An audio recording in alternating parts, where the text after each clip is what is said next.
con el ex magistrado del Tribunal Constitucional, el doctor Eloy Espinosa Saldaña, para analizar las salidas constitucionales que tenemos de esta crisis política, judicial, social, económica ya en el país.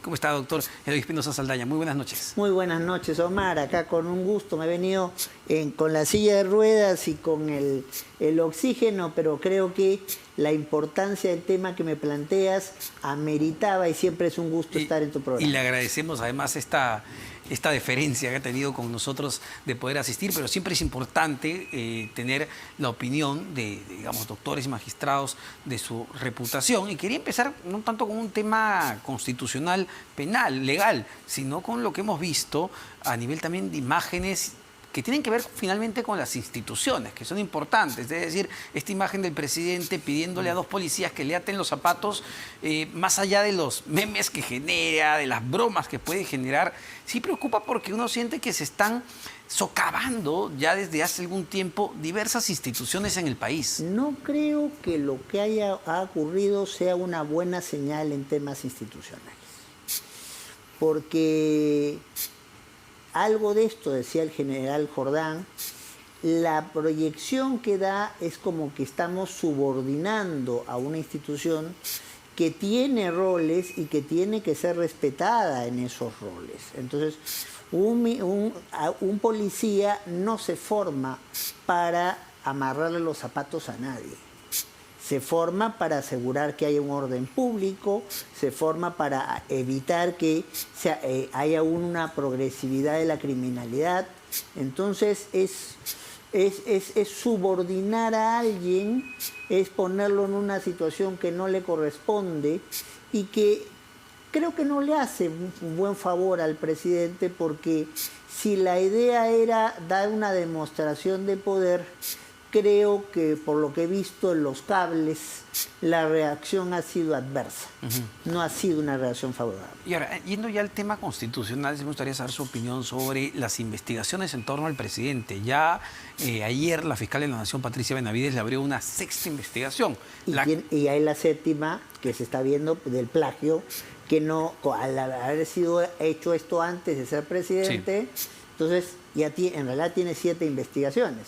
Exacto, y de las cuales 4 son por ser la supuesta cabeza de una organización criminal. Sí. Pero la pregunta es si desde el punto de vista constitucional, yo sé que va a entrar ya la interpretación, ¿esta investigación es viable o no? ¿Se debe investigar, se puede investigar un presidente en funciones por supuestos delitos cometidos durante su función? Yo siempre dije que sí. Cuando se leía el 117 y se decía no puede acusarse al presidente, en los procesos penales hay etapas, y hay una etapa de investigación y hay una etapa distinta que es de acusación. O sea, yo puedo como fiscal acumular toda la información, documentos, pruebas, testimonios, y quedarme con una posibilidad de, después de formular una acusación, si es que encuentro elementos que justifican esa acusación. Entonces, yo nunca vi el impedimento y está puesto por escrito en mis libros. Lo que pasa es que nunca la Fiscalía de la Nación se había atrevido a hacer esto. Lo más que había llegado era a lo que hizo Zoraida Ábalos, sí, en un contexto que yo creo que hay que ser justos con Zoraida Ábalos. Solamente había 2 fiscales, porque claro, con el asunto de los cuellos blancos, todos los demás los habían sacado del cargo. Entonces ella lo que hace es anota y dice para después.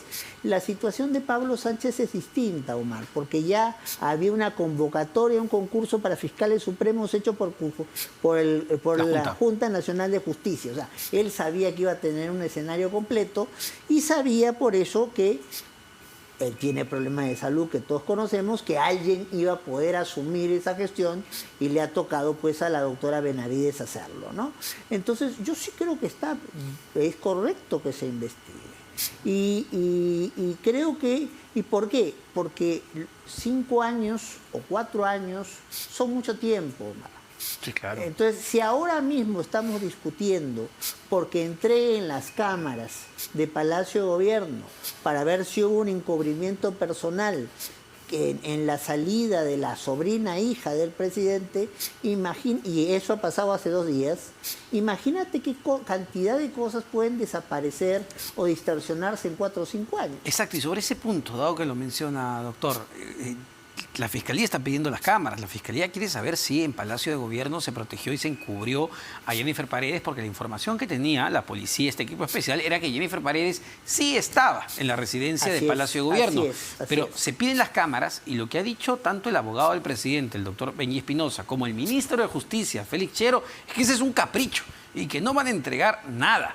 Yo lo que quiero saber si es que en la Constitución, en el Código Penal, hay algún tipo de protección para Palacio de Gobierno en el sentido de no entregar material. ¿Por qué se resisten? Lo único que puede haber una resistencia en Palacio de Gobierno es sobre una zona en la cual no se estaba atacando aquí, que era la zona de el despacho presidencial, donde pueden haber secretos. Y perdón, hago un paréntesis. Los secretos pues estarán en documentos, doctor, ¿no? Sí, claro, y además con ciertas cerrazones y blindajes. Pero ojo que la orden es para ir a la residencia presidencial. Está claro. Y que los documentos que el otro día me tocó estar en un panel con el doctor Benji Espinosa, y me dice, nosotros no conocíamos el orden de la policía. Está en todas las redes de internet, todo el mundo las tiene, si las quiere. Entonces, ya se sabía de 2 días antes que la sobrina hija estaría en Palacio de Gobierno, se da la orden, y aquí hay 2 cosas que hay que investigar con mucho detalle. La primera es la demora. Yo he sido funcionario público mucho tiempo y he tenido que ir por alguna actividad a Palacio de Gobierno y nunca me han hecho esperar 50 minutos para entrar. Es decir, porque yo conversé con Benny Espinosa, el doctor, y me dice, no, que hay protocolos, pues, Omar, me dice que tenemos que cumplir. Y yo le digo, pero doctor, hay una sentencia judicial, yo pensé que las sentencias se cumplen de inmediato. Las sentencias están para cumplirse de inmediato, y además, ¿qué protocolo va a hacerse si no se está yendo a ninguna actividad oficial? Protocolo hay, Omar, cuando cada 28 de julio, entonces en la tarde, entonces vamos los altos funcionarios a saludar al presidente y nos juntamos un rato en la sala Tupac Amaru, la sala más grande. Ahí sí hay protocolos. Entonces ahí sí se dice quiénes van primero, quiénes van después, pero para entrar a la residencia presidencial no hay protocolo alguno. Bueno, y de por sí pues ya es sospechoso que no quieran entregar las grabaciones, ¿no? Porque ahí se verían los ingresos o salidas. Pero es que aquí entonces hay 2 posibles delitos. Uno de obstrucción, ya, porque ya, alguien dirá, es que no se ha usado la fuerza, no se ha usado la violencia, y obstrucción es débil. Pero el delito de encubrimiento personal sí tiene mucho elemento y vinculación con la no entrega de las cámaras. Porque si se entregan las cámaras, vamos a ver todas las salidas de Palacio, y sobre todo la salida que da al río Rímac, que es la salida por la cual se entra a la residencia presidencial. Y esa salida no es muy visible para el ciudadano común y corriente, porque entra de frente a una parte de un túnel donde se estacionan los carros de los trabajadores de Palacio y sale por la vía, más o menos a la altura de la avenida Tacna. Entonces, es muy fácil detectar con una cámara que hay un auto que puede haber pasado por allí y en ese auto haya salido la sobrina hija. Entonces, yo en esta conversación que tuve con Benji Espinosa insistí mucho. Es importante, es vital para poder tener la verdad de los hechos, saber qué muestran esas cámaras. No es una cosa menor.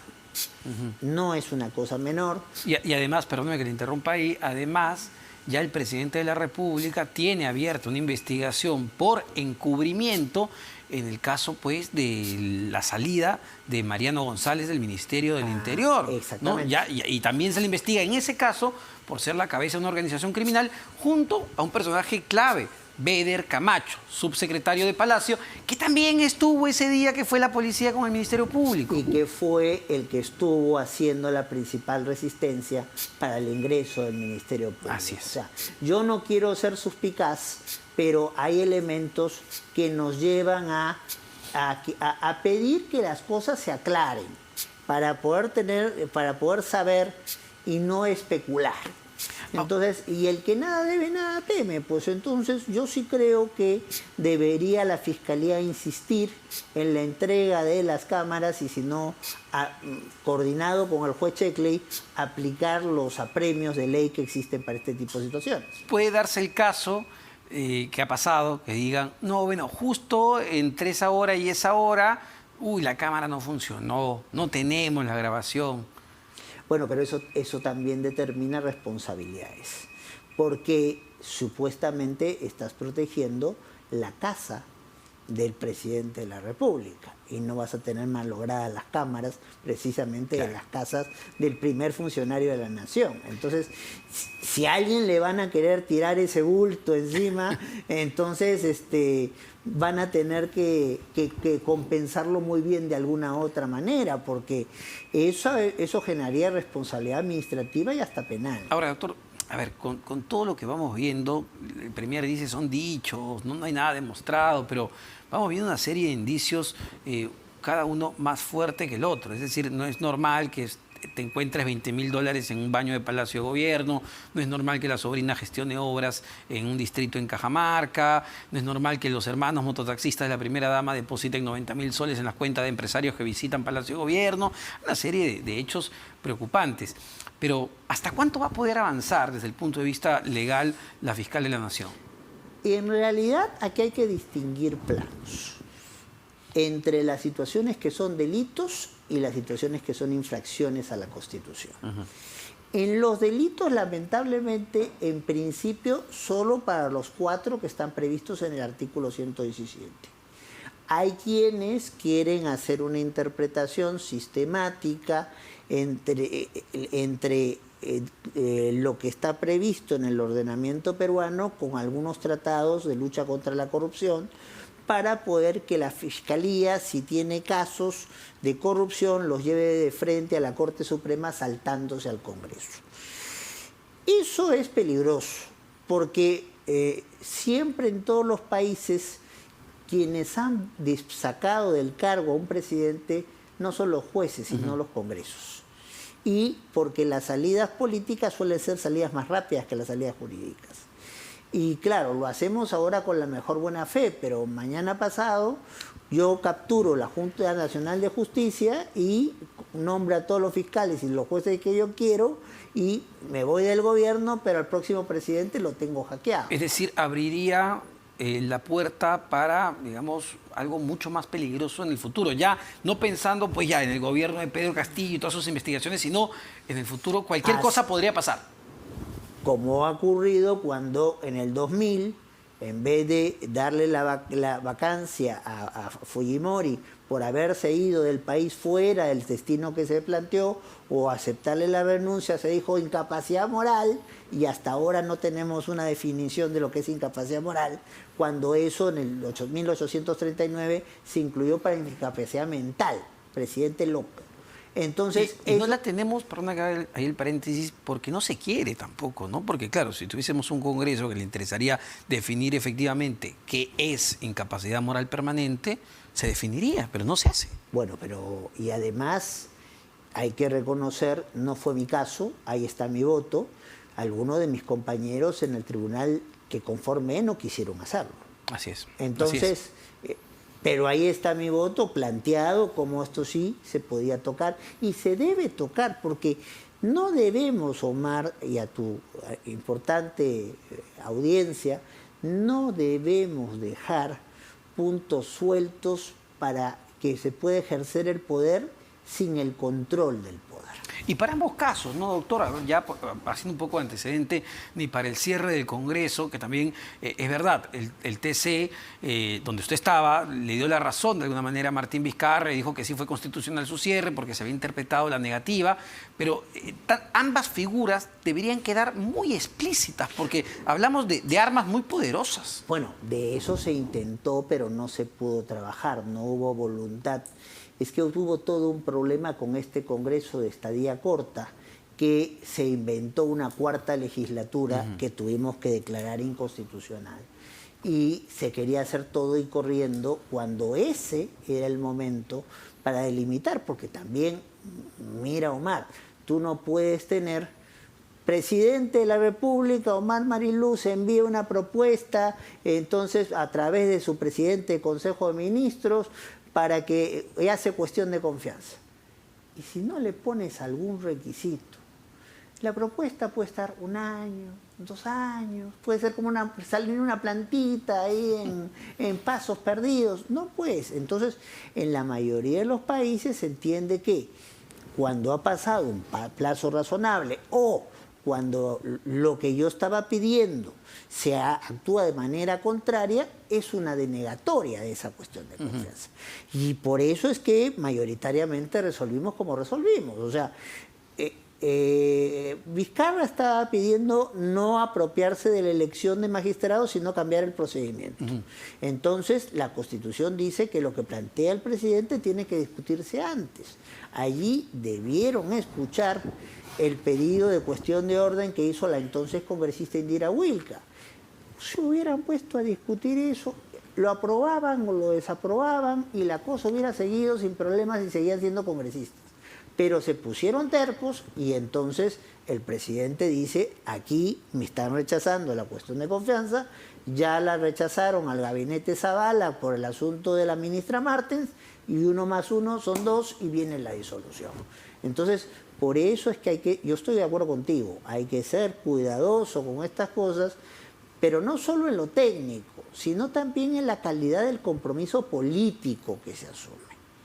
Entonces, no se puede formar una comisión para hacer reformas políticas y después, esto me gusta, esto no, esto lo vemos después. Entonces, ¿de qué estamos hablando? Pero volviendo a la actualidad, porque es importante siempre recordar esos antecedentes, entonces, ¿cuál es la salida realmente para lo que tenemos? Porque usted me dice muy claramente que su postura, como la de otros doctores además, sobre el tema, es que no se debe dejar esta puerta abierta porque es peligroso, ya no pensando en Pedro Castillo, sino de lo que venga a futuro. Pero entonces, la salida tiene que salir por el Congreso de la República. Sin duda, la salida jurídica más pura sería la del juicio político. O sea, salvo que le encuentren la fiscal uno de los 4 delitos, tendría que ser por el juicio político, que es una mala conducta, un mal comportamiento, algo que es indigno al cargo de un presidente de la República. Ahora, en ambos casos, el espacio del Congreso es complicado. ¿Por qué? Porque hay mayorías calificadas. O sea, que el caso entra ya sea por delito de función, o estos 4, o por infracción constitucional, a través de la subcomisión de acusaciones. Y la subcomisión de acusaciones tiene que portarse rápido. El plazo después va a la comisión permanente, ahí sí el plazo es corto, son 2 días, y casi por eso la comisión permanente nunca aporta nada, porque si no se le atora, y va al pleno. Pero cuando va al pleno, no pueden votar los que han sido parte de la discusión anterior. ¿Cuántos votan? Unos 100. 100, 100 de los 130 votan 100 porque 30 conforman la comisión permanente. Exactamente, y ya adelantaron opinión. ¿Y cuántos votos necesitas? 50% más 1 en el caso del delito y 2/3 en el caso de la acusación constitucional por juicio político. Solo para explicarlo ahí, es decir, con 50% más 1 podrían inhabilitar a Pedro Castillo. No, la inhabilitación viene vinculada al juicio político. El delito de función es yo ponerte a disposición de la fiscal de la Nación para que ella haga el proceso ante la Corte Suprema y no necesariamente sacarte del cargo. Pero lo que hacen normalmente los congresos es juntar las dos cosas. ¿Para qué?